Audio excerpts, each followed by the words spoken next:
Hello, I'm Adam Lanesmith. I'm an attachment specialist, and today I'm going to teach you how to make your male partner bond with you through sex. Now that sounds weird. It sounds like that should already be happening, but there's some chemical differences between men and women that you should know about, and I'm going to teach you that today. Now, when women achieve orgasm, women experience a burst of dopamine and oxytocin. It floods your system. What is oxytocin specifically? Oxytocin is the hormone that bonds you to somebody when you feel comfortable with that person. When you feel good, solid, emotional, physical, emotional, mental contact, you start to bond with that person. Women experience a flood of oxytocin at orgasm, at natural birth, during breastfeeding, while hugging, while holding hands, while snuggling, while walking on a beach together, having long emotional discussions about good things. Women experience floods of oxytocin. During sex, women feel that oxytocin during orgasm. And the more oxytocin you have, the easier it is to orgasm, which is why it becomes easier and easier and easier to have multiple orgasms. Men do not experience that. Not at orgasm. Men experience a little bit of oxytocin, but the purpose of that oxytocin seems to be to move the semen so they can ejaculate. And that's as much oxytocin as they need. They do not chemically bond to you with oxytocin release during sex. They do dopamine bond to you, but that makes them think more positively about you as a solution to their sexual frustration. It's really not the bond you're looking for. That will get you a call during a booty call.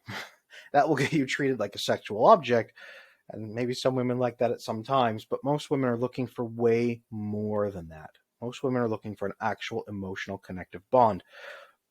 This difference is why men and women after sex act so differently. Women tend to feel, once they've had an orgasm, tend to feel close, want to be close, and want to emotionally, physically snuggle with their partner, hold hands, just stay together quietly, while the man is fighting to get up and crawl out of bed and go make himself a sandwich, or is passed out sleeping.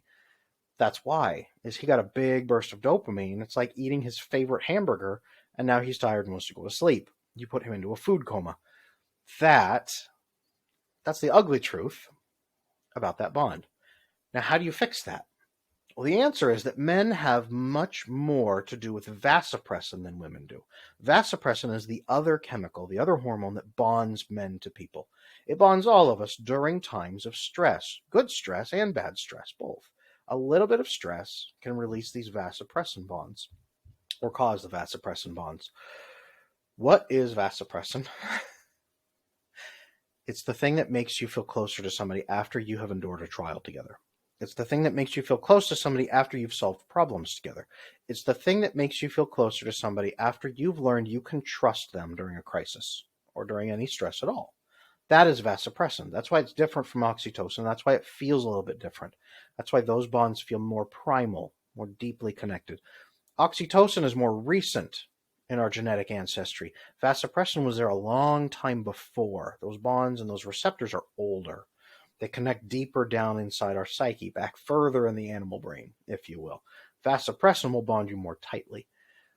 Vasopressin, incidentally, is also what makes the relationship feel like magic. It makes it feel like excitement. When you feel like the fire has gone out of the relationship, you feel close to them and you love them, but it's just not exciting anymore. Often that is a vasopressin need. You need to feel vasopressin bonded again. So you do something exciting, you solve problems together, you do something fun, you go on an adventure, and a little bit of stress, vasopressin bonds you together. Men need that more during sex, especially. Men can vasopressin bond during sex. There has to be elements of stress. So if he's not bonding to you during sex, it may be that you're making sex too easy on him. More than that, it may be that you are making sex a little bit boring. And that might be because you are wanting to make it so good for him. Women tend to seek oxytocin bonds, so they're trying to decrease the friction. They're trying to increase the comfort. They expect that their male partner wants the same. That's not true. Men love to solve problems. This is why so many times when new couples get together, the male partner will say, I am going to give you 100 orgasms today. And the female partner, horrified and knowing that she wouldn't be able to feel her toes for at least a week, says, I don't want 100 orgasms. Can't we just enjoy our time together? And he says, no, enjoyment is optional. We need to drive for the goal. And she wonders why he is playing a video game, basically. It feels like he's playing you like a video game.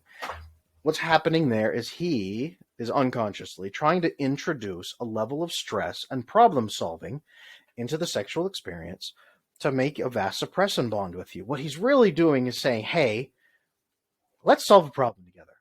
Let's make this a team building exercise. Instead of just enjoying the time together, let's do something. Let's do something crazy. Let's be fun. Let's have fun. Okay, you have a hard time achieving orgasms, but I could make you achieve 100 of them in a row. Let's do it together. Come on. That is what he's trying to do.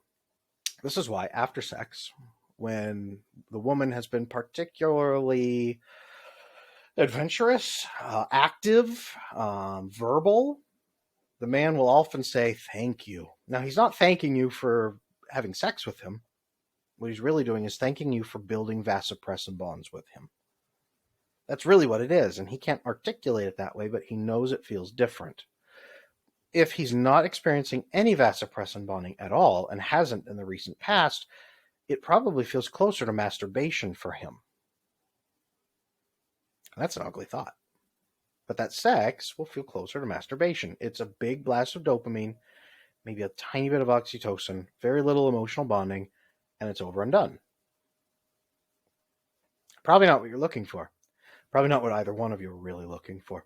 Vasopressin bonding, introducing a small amount of stress, can really help.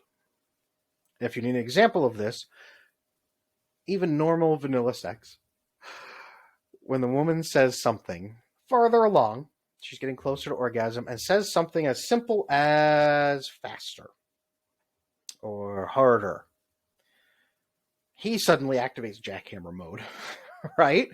And he suddenly is super into it, almost to a scary degree. And all of a sudden, he's doing it 5 times harder than he was before, maybe worse than you expected. Afterward, he's going to ask you the dreaded answer, right? How was that? How is that? Is that good? And all he needs to hear is, yeah, for him to achieve. Mission achieved! You hang out the mission achieved banner.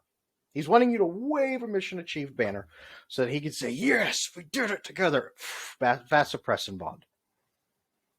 That's what he's trying to do. That's why male partners who are connected to you are so interested in making you have an orgasm.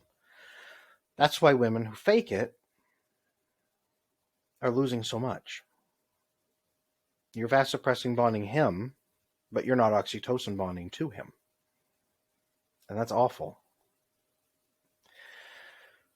That's also why women who refuse that and say, no, don't do that, we don't need to do that, and continuously push back, what you're sending him as a signal is, no, I'm not interested in vasopressin bonding with you.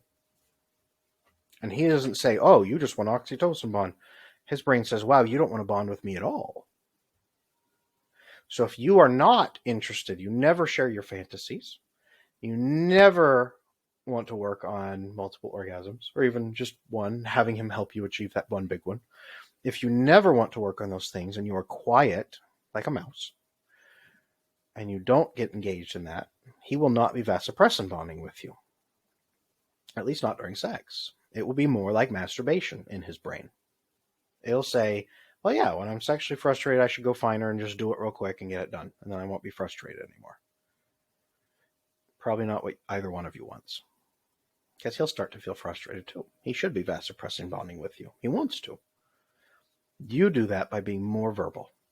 Hey, can we try this? Hey, let's do that position. Hey, harder, faster. All of that is vasopressin bonding. Providing suggestions. Saying, hey, I'm almost there. Could you help me? Hey, you know what? Yeah, let's not do 100 orgasms today, but how about 10? Can we do 10? Then I'll be able to walk tomorrow. That's the way to do it. I'm laughing because it's funny. We're mismatched. That's okay. Men and women are mismatched because we bond differently. But when you do it right, you both bond. when he's looking to vasopressin bond with you and says, hey, babe, I'm going to give you 100 orgasms today, you say, I will never walk again, and you'll have to wheel me around in a wheelchair for the rest of my life. I would much rather stick closer to 5. Can we shoot for 5 and see if I'm still alive? How about let's do 5? He'll say, yeah, okay, we can do that. And then you do 5 together. And when you hit 5, you give him a high five. No, when you hit 5, you will be so flooded with oxytocin that you will give him very good feedback about how well he has done, and he will be flooded with vasopressin for having achieved that with you and seeing your reaction, hearing your reaction, feeling your reaction, everything. That's how you vasopressin bond your male partner to you during sex. I'm Adam Lane Smith, attachment specialist. If you've enjoyed this, and if you have any questions, please leave me a comment. I'd love to hear from you.